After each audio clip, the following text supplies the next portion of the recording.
perjanjian yang lebih mulia. Ibrani 8 ayat 6 dan 13.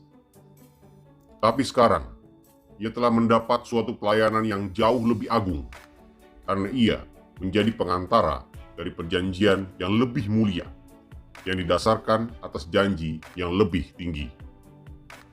Oleh karena ia berkata-kata tentang perjanjian yang baru, ia menyatakan yang pertama sebagai perjanjian yang telah menjadi tua. Dan apa yang telah menjadi tua dan usang telah dekat kepada kemusnahannya. Hal-hal yang terangkum dalam hubungan di antara perjanjian yang lama dan perjanjian yang baru. 1. Di bawah perjanjian yang lama, keselamatan dan hubungan yang baik dengan Tuhan diperoleh dengan iman yang terungkap dalam ketaatan kepada hukum Tuhan dan sistem korbannya. 2.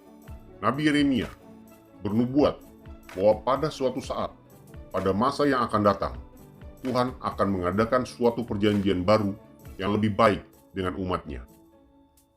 Perjanjian baru itu lebih baik daripada perjanjian lama, karena mengampuni sama sekali dosa dari orang-orang yang bertobat, menjadikan mereka anak-anak Tuhan, memberikan mereka hati dan tabiat yang baru, sehingga lebih dapat mengasihi dan menaati Tuhan, menuntun mereka kepada hubungan pribadi yang lebih intim dengan Yesus Kristus dan Bapa di sorga, serta menyediakan pengalaman yang lebih indah di dalam Roh Kudus. 3. Yesuslah yang mengadakan perjanjian yang baru, bahasa Yunaninya diatheke, dan pelayanan sorgawinya jauh melebihi pelayanan imam-imam perjanjian lama manusiawi. Perjanjian yang baru dapat disebut perjanjian baru dari Roh Kudus, karena Roh Kuduslah yang memberikan hidup dan kuasa kepada mereka yang menerima perjanjian Tuhan. 4. Semua orang yang mengambil bagian dalam perjanjian yang baru melalui Yesus Kristus menerima berkat-berkat dan keselamatan hanya jikalau mereka bertekun dalam iman dan ketaatan. Orang yang tidak beriman tidak akan menerima berkat-berkat perjanjian yang baru ini. 5. Dengan datangnya perjanjian yang baru melalui Kristus, perjanjian yang lama tidak terpakai lagi.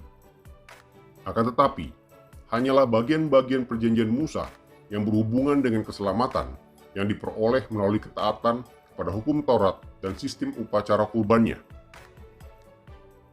Perjanjian lama masih berlaku, sebagian besar dari pernyataannya menunjuk kepada Kristus dan sebagai sabda Tuhan yang diilhami bermanfaat untuk mengajar, menegur, memperbaiki kelakuan, dan mendidik orang dalam kebenaran.